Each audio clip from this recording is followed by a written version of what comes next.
김용민의 조간 브리핑.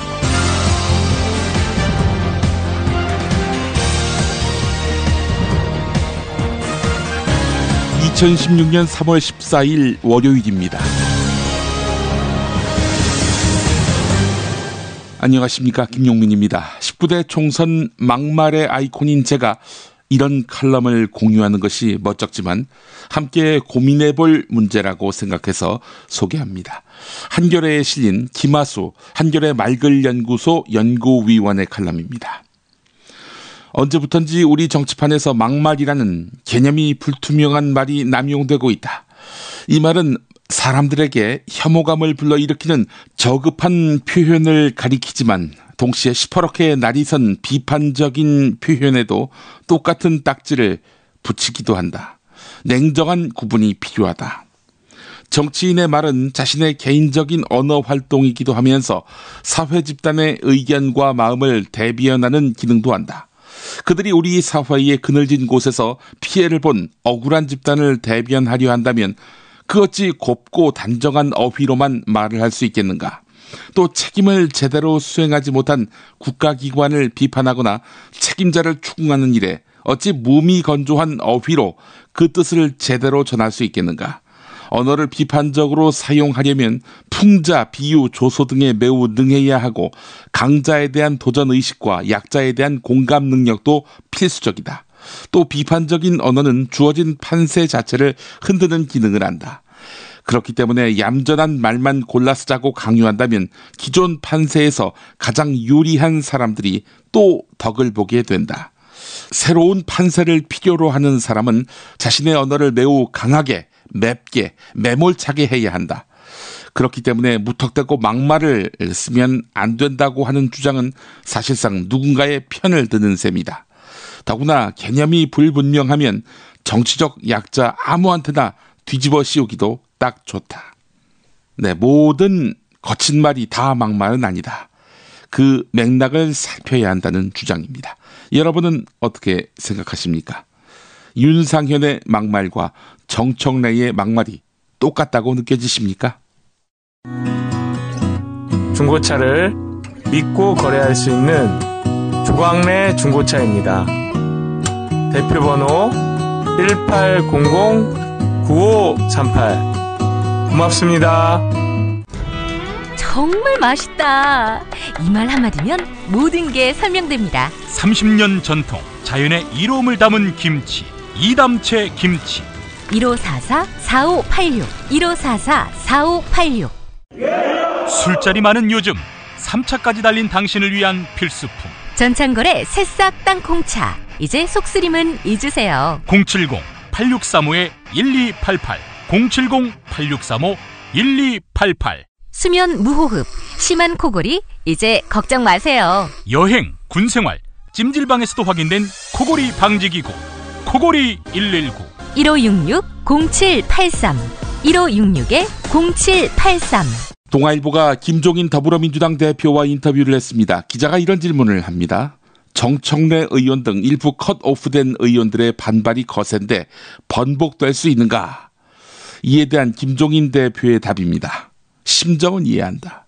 그런데 최근에 SNS가 유행이어서 마치 SNS에서 소란스러우면 당 전체에 큰 영향을 미치는 것으로 생각하는데 내가 보기엔 당에 질서가 없다. 몇몇 의원이 이러쿵저러쿵 한다고 해서 내가 추종하고 따라갈 것 같은가? 예, 변함없이 정청래 아웃이라는 이야기지요. 노무현 대통령과 가까운 인사들 중에 핵심으로 통하는 이해찬 의원의 컷오프 여부와 관련해서 김종인 대표는 이해찬 의원 개인적인 명예도 있고 해서 내가 직접 이해찬 의원을 컷오프하겠다고 이야기한 적은 없다. 최종적으로 비대위에서 결정할 예정이다. 당 전체의 승리를 위해서 무엇을 할 때 가장 선거 구도가 맞느냐 하는 걸 고려해서 해결할 것이다 라고 말했습니다.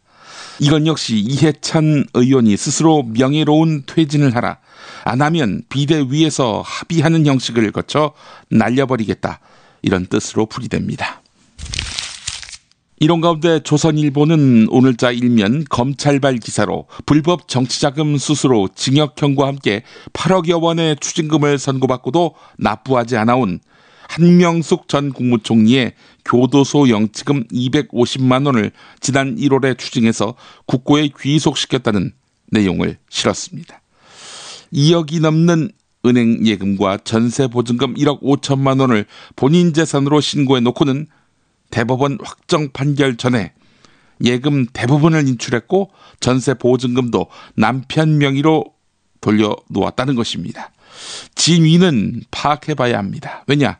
조선일보 기사니까요. 지금 보수 언론에게 필요한 것이 친노의 모렴치니까요. 이해찬 공천 여부를 다룬 국민일보 기사 보겠습니다. 더민주 핵심 관계자는 이해찬 의원에게 시간적 여유를 주었지만 출마 선언을 하는 바람에 결정이 더 빨라질 수도 있다라고 말했다고 합니다. 문재인 대표와 가까운 최재성 의원은 기자회견을 자초해서 최근 보이는 손과 보이지 않는 손이 다 작동한다는 이야기가 들린다며 김종인 대표의 눈과 귀를 가리는 분이 있다면 많은 성찰을 해야 할 것이다. 이렇게 말했습니다. 보이지 않는 손은 누구를 가리키는 것일까요? 이번엔 동아일보 기사입니다. 더불어민주당 박영선 의원 선거사무소 개소식 지난 토요일에 있었죠. 아직 공천 여부가 확정되지 않은 현역 의원들이 대거 모습을 드러내 눈길을 끌었습니다. 당내에서는 이를 두고 당 비대위 위원으로 활동하고 있는 박영선 의원의 영향력이 어느 정도인지를 보여주는 것이라는 해석이 나왔습니다. 비대위 회의 때 박영선 의원, 김종인 대표 우편에 앉아있지 않습니까? 자, 이날 참석한 의원 중에는 이미경, 서영교, 정호준 의원 등이 있었습니다. 한 당직자는 김종인 대표와 비대위의 실세로 불리는 박영선 의원에게 눈도장을 찍기 위한 것 아니겠느냐 이렇게 말했다고 합니다. 흥미로운 여론조사 결과가 나왔습니다. 대구 수성갑에서 더불어민주당 김부겸 전 의원이 새누리당 김문수 전 경기도지사를 1%포인트 이내로 앞서면서 초박빙 승부를 펼치고 있는 것으로 나타났습니다. 전남 순천에서는 노관규 예비후보나 김광진 의원 누구라도 더불어민주당 공천을 받게 될 경우 새누리당 이정현 의원을 이기는 것으로 조사됐습니다. 국민일보와 CBS가 리얼미터 조원 CNI와 공동으로 조사한 건데요. 한편 서울 노원병은 3자 대결의 경우 새누리당 이준석, 양자 대결의 경우 국민의당 안철수 후보가 1%포인트 리드하는 것으로 나타났습니다. 새누리당 상황입니다. 김무성 대표와 서청원, 이인재, 김을동 최고위원의 지역구를 경선 지역에 포함시키는 40개 선거구를 대상으로 한 5차 공천안이 발표됐습니다. 한편 김무성 대표와 더불어 현역 의원 40명 물갈이 리스트 파문에 관련됐던 정두원, 김용태 의원 공천이 확정됐습니다. 친박계 핵심인 최경환 의원도 단수 후보가 됐습니다. 반면에 길정우, 이희재 의원 등 현역 의원 2명은 컷오프 됐습니다.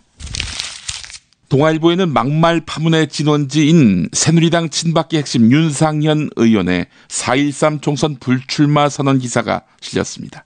여권 핵심 관계자는 친박계 내부에서는 윤상현 의원을 살려야 한다는 의견이 많은 게 사실이라면서 하지만 수도권 민심을 감안할 때 더 이상 시간을 끌 수 없다.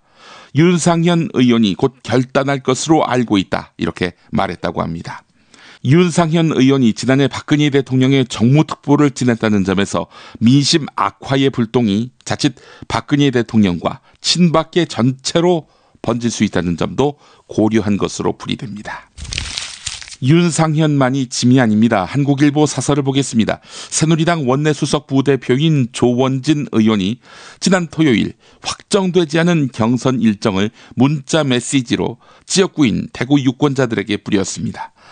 조원진 의원의 출마 지역인 대구 달서병은 새누리당 공천관리위원회가 아직 공천심사 중인 지역구인데요. 단수 추천이나 경선 여부조차 정해지지 않은 상태입니다. 조원진 의원은 경선 여론조사에 대비해서 핵심 지지자 100여 명에게 문자를 보낸 것이라며 단순 해프닝이라고 해명하고 있습니다. 자, 그런데 경선 일자를 포함해서 정해지지도 않은 공천 내용을 마치 결정된 것처럼 문자를 보낸 것, 이건 유권자를 현혹시키기에 충분하지요. 아무리 급해도 상식 밖의 일을 아무렇지도 않게 할 수 있다는 게 납득이 가지 않는다고 한국일보는 지적하고 있는데요. 설사 조원진 의원 스스로 공천 가능성이 높다고 생각했다고 하더라도 공천관리위원회의 공식 결정 절차를 무시한 월권이 아닐 수가 없는 것입니다. 한편으로 그만한 자신감이 없었다면 단정적인 문자 메시지를 보낼 수 있었겠냐 하는 지적도 나옵니다.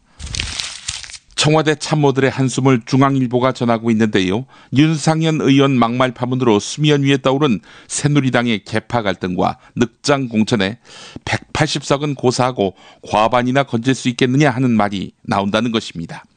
과반 확보에 실패할 경우 19대 국회에서 처리가 지연되고 있는 노동개혁 법안과 각종 경제 활성화 법안 등이 20대 국회에서도 물 건너갈 수 있기 때문에 청와대의 근심이 크다는 것입니다.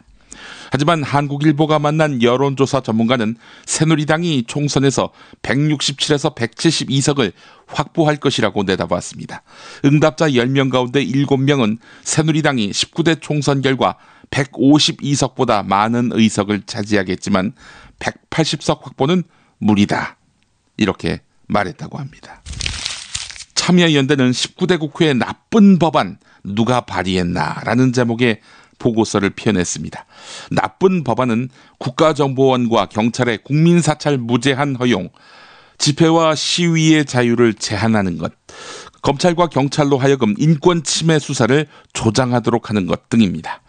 나쁜 법안을 대표 발의한 19대 국회의원은 모두 37명인데 이 가운데 가장 많이 발의한 사람은 서상기 새누리당 의원이었습니다. 이노근, 나성린, 김무성, 송영근, 이명수, 이인재, 이철우 의원도 꼽혔습니다. 야당에서는 의료법인의 국외 진출과 외국인 환자를 유치하기 위한 의료 광고를 허용하는 법안을 발의한 최동익 더불어민주당 의원이 유일했습니다. 한겨레 보도였습니다. 우리 좋은 집에서 살자. 어디다 맡기지요? 목조주택 시공팀장들이 함께 만든 희망주택 건축협동조합이 있습니다. hmcoop.co.kr 1800-8507입니다. 재미있는 쇼핑몰. 그런데 실생활에 굉장히 유용한 쇼핑몰. 재미월드입니다. 어떤 제품이 있는지 궁금하시죠? 검색창에서 재미월드를 입력하세요. 재미월드. 참치의 맛은 좋은 참치가 좌우합니다. 구이동 대양 참치가 그렇습니다. 무한 리필에 더한 무한 감동. 직접 경험해보세요. 구이동 대양 참치 02-455-8087. 여러분 안녕하십니까? 당선 뉴스의 배두성입니다. 이번 총선을 맞이하여 당선로고송닷컴에서는 업계 최초로 후불제 로고송 제작을 선언하였습니다. 하하, 후불제라 정말 파격적인데요. 자세한 내용은 당선로고송닷컴을 확인해보세요. 이상 배두성이었습니다. 마하! 당선로고송닷컴. 살다 보면 꽃 주문할 일이 생깁니다. 1566-0263. 네이버에서 검색된 사이트보다 최대 2만원 싸게 해드립니다. 좋은 사람과 플라워 1566-0263. 잊지 마세요. 한우 사고를 집어넣고 24시간 팔팔 끓인 곰탕, 연지연 곰탕. 어린이부터 노인까지 누구나 좋아하는 건강식 연지연 곰탕. 택배로 신청하시려면 010-7252-1114. 세계일보 보도입니다. 북한이 2012년 3차 핵실험 때 사용한 핵폭탄을 서울 시내에 투하하면 사상자가 최대 33만 명에 이를 것으로 추정됐다는 것입니다. 세계일보가 국내 언론사 중에 최초로 미국 민간 연구기관 시뮬레이션 프로그램을 통해서 북한이 서울을 핵 공격할 경우 피해 규모를 분석한 결과입니다. 폭발 중심지를 서울시청으로 봤을 때 소공동과 서소문은 당연하고 바람이 남쪽으로 불면 안국동, 가회동, 충정로 등에 거주하는 시민은 치사율이 50에서 90%인 방사능 피해를 입고요. 경기도 광주와 이천, 과천, 부천, 인천까지 그 여파가 퍼져서 수도권 남부 지역이 사실상 마비 상태에 빠질 것으로 분석됐습니다. 조선일보가 이세돌 구단과 인터뷰를 했습니다. 새 곡을 내리져서 알파고의 우승이 결정된 지난 토요일은 하필 이세돌 김현진 동갑내기 부부의 결혼 10주년 기념일이었습니다. 이세돌은 이번 대결 기간 초반에 세 판을 도는 동안 거의 밤잠을 못 이루었다고 합니다. 마주 앉은 상대가 사람이 아닌 기계라는 것이죠. 그 기이한 괴물에 연패를 당하고 있다는 점에서 한 번도 경험해보지 못한 스트레스에 시달렸다는 것입니다. 특히 세계 3관왕이자 자신의 천적이기도 한 중국의 커제가 처참하게 패한 이세돌은 인류 대표를 맡을 자격이 없다, 이렇게 말한 것으로 전해지면서 이세돌의 충격은 극에 달했다는 것입니다. 그러다가 이겼으니 감격은 오죽했겠습니까? 2005년 4월 황우석 박사팀이 세계 최초로 복제에 성공한 개가 있죠. 스너피. 서울대와 강아지를 조합한 이름의 스너피가 지난해 10살 생일을 지나서 사망한 것으로 뒤늦게 확인됐습니다. 스너피를 복제한 연구진은 스너피 체세포를 이용해서 스너피 주니어 복제에 나섰다고 하는데요. 스너피는 10년 동안 서울대에 살면서 2008년 다른 복제 암캐들과 인공수정을 통해서 강아지 10마리를 낳았다고 합니다. 이를 통해서 복제견도 정상적인 생식 능력을 갖고 있다는 사실을 입증했습니다. 한국일보가 보도했습니다. 지난해 8월 별세한 이맹희 전 CJ그룹 명예회장의 혼외 출생 아들인 제피 씨가 이맹희 전 명예회장의 부인 손봉남 고문과 이재현 회장 3남매에게 자신의 상속분 재산을 달라는 소송을 냈습니다. 2억 100원을 청구액으로 해서 소송을 시작했는데 재판 과정에서 금액을 키울 것이 분명해 보인다고 합니다.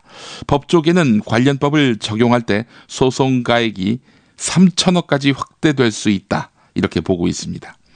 삼성 이병철 창업주의 장남인 이맹희 전 회장은 1964년 한 여배우와의 사이에서 제휘 씨를 얻었는데요.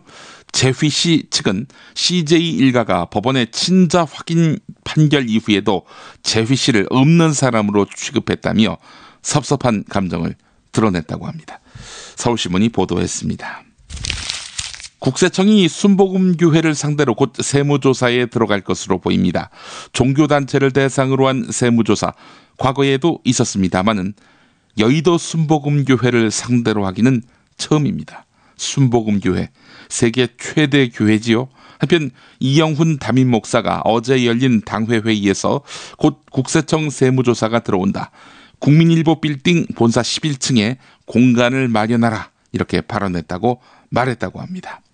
이영훈 목사가 며칠 전에 임환수 국세청장을 면담해서 세무조사를 막아보려고 했는데 실패했다는 이야기도 전해졌습니다. 왜 이럴까요? 조용기 목사가 특별 선교비 명목으로 삥땅 친 거 아니냐, 이 수사와 유관된 것은 아닐까요? 한겨레 보도였습니다.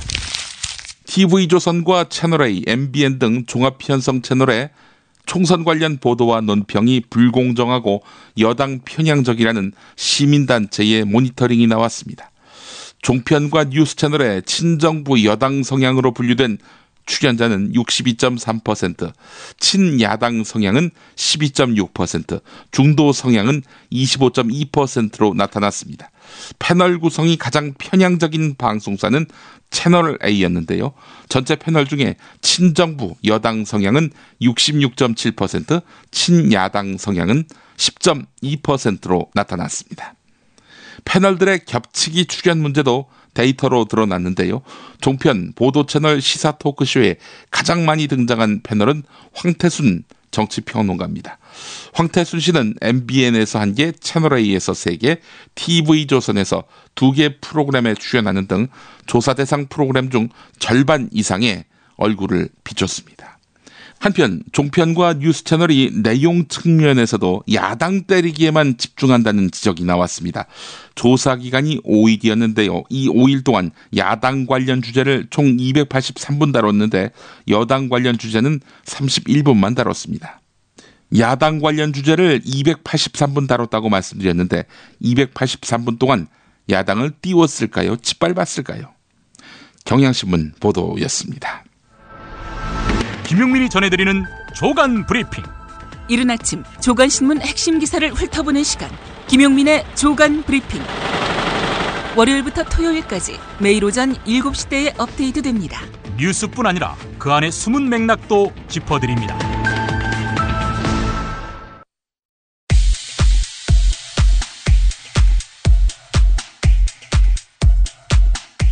국회에서 열린 더불어민주당의 첫 경제 콘서트.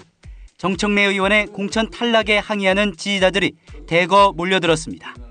이들은 정 의원의 컷오프를 받아들일 수 없다며 거세게 항의했습니다. 정청래 의원님 해주세요. 열심히 국민을 위해서 노력하신 정청래 의원. 김 대표는 정 의원의 지지자들에 둘러싸여 가까스로 행사장을 빠져나왔습니다. 어제 더불어민주당 경제 콘서트 현장. 김종인 대표의 연설 이후 무슨 일이 벌어졌나? 감사합니다.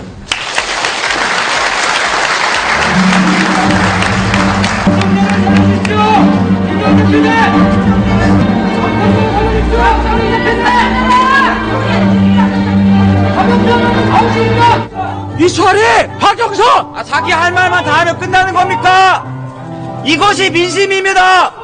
50년 동안 민주당을 위해서 투표했던 사람입니다. 민주당 당원들이 나와서 이렇게 피켓팅하고 있지 않습니까?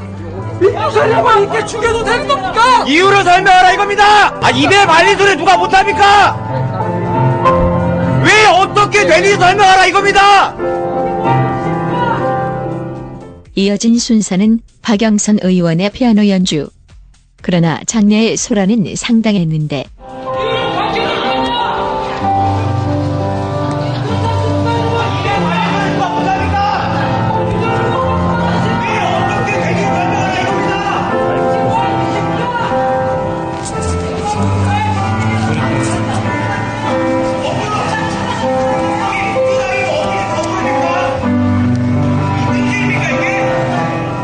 그리고 저녁 서울 여의도 더민주 당사 앞 정청래 컷오프에 반대하는 시민 필리버스터 현장에서 한 시민. 정말 화가 나고요. 전 그래도 박영선을 용서할 수 없습니다. 왜냐면 걔가 시발점이었습니다. 예, 무조건 이제 내일부터는 구로 가서 낙서운동 할 겁니다.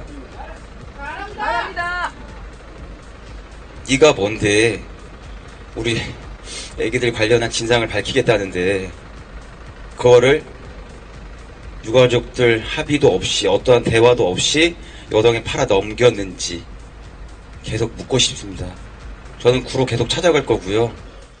이 사람에게 또 SNS에서 반발하는 시민에게 박영선 의원이 답변한다면 혹시 이러지 않을까? 그러나 때때로 잠들기 전에 저도 불안합니다. 아마도 트위터, 인터넷 댓글, 아마 온갖 비난이 저에게 쏟아질 것입니다. 국정원의 댓글팀은 아직 사라지지 않았으니까요.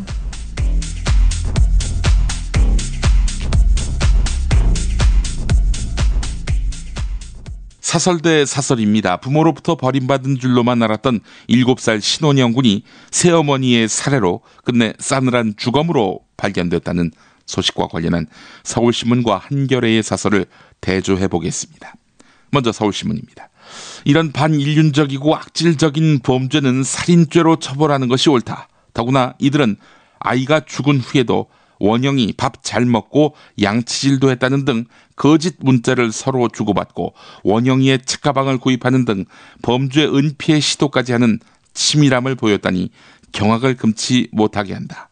아동학대 문제를 가정의 문제가 아니라 사회의 문제로 바라보고 당국은 물론이고 지역사회에서 더 적극적으로 개입하지 않으면 이런 불행한 일은 언제든지 발생할 수 있다. 아이는 마을이 키운다라는 말이 있듯 이웃과 학교 등 지역사회 네트워크를 촘촘하게 연결해서 앞으로 제2의 원영이가 나오지 않도록 해야 한다.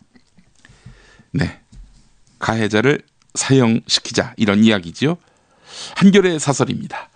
이번 사건을 접하면서 우리 공동체의 인간성이 한없이 추락하고 있다는 자괴감을 지울 수 없다. 명색이 부모인데 어린 생명을 상대로 극악무도한 짓을 저지르는 사건이 꼬리에 꼬리를 문다. 그런 악마성을 배태하고 키운 것은 무엇일까? 우리 내부에서부터 생명의 소중함과 인간의 존엄성이라는 가치가 무너지고 있는 것이 아닐까 하는 두려움마저 든다. 어린이, 청소년을 독립된 인격체로 존중하지 않고 부모의 소유물처럼 여기는 경향은 과연 우리가 근대 사회를 살고 있는지 의심스러울 만큼 만연해 있다. 아동 학대를 막을 촘촘한 제도적 장치와 함께 이런 근본적인 가치에 대한 성찰이 절실하다. 그래야 제도도 제대로 작동할 수 있다. 어린이들이 학대당하는 사회에서는 누구도 고귀한 인간임을 자처할 수 없다. 아동 학대는 우리 모두의 존엄성이 걸린 문제다. 네, 한결의 사설 수준이 더 높지 않습니까? 박근혜의 만능법이라는 이동걸 동국대 경영대 초빙 교수의 한결의 칼럼, 오늘의 칼럼으로 선정했습니다. 법을 뛰어넘는 시행령을 만들고 제멋대로 행정을 하는 것은 법치고 시행령을 법에 맞게 하자는 것은 법에 어긋난단다. 정치 댓글 작업을 하는 국정원 여공작원에 대해서는 여성인권 운운하면서 두둔하고 조국이 지켜주지 못해서 희생된 위안부 할머니들의 인권에는 돈이나 몇 푼 받아먹고 입 닫으란다. 어제는 경제 위기라고 하더니 오늘은 경제가 이만하면 좋은 거란다. 그리고 내일은 또 경제가 위기라고 하겠지. 박근혜 대통령에게 소통과 설득은 내 말을 무조건 따르라는 고집과 협박이다. 박 대통령의 소통과 설득은 독선과 독재의 다른 말이다.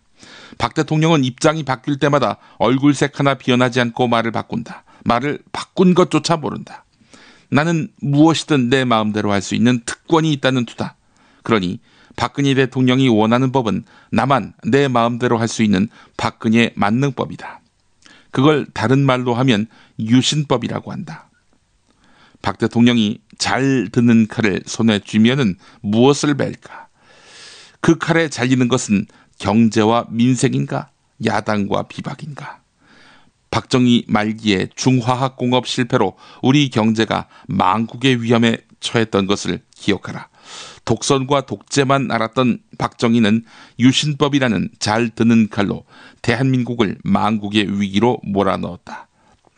박근혜 대통령도 만능법으로 우리나라를 다시 망국의 위기로 몰아넣으려고 한다. 막아야 한다. 테러 방지법 이야기지요. 오늘 모처럼 다시 따뜻한 봄 날씨를 되찾겠습니다. 서울의 낮 기온이 11도로 어제보다 4도 정도 높아서 완연한 봄 날씨를 만끽하기에 좋겠습니다. 또 당분간 날이 갈수록 더 따뜻해질 것으로 보입니다. 주간 브리핑 마치겠습니다. 애청해 주신 여러분 감사합니다.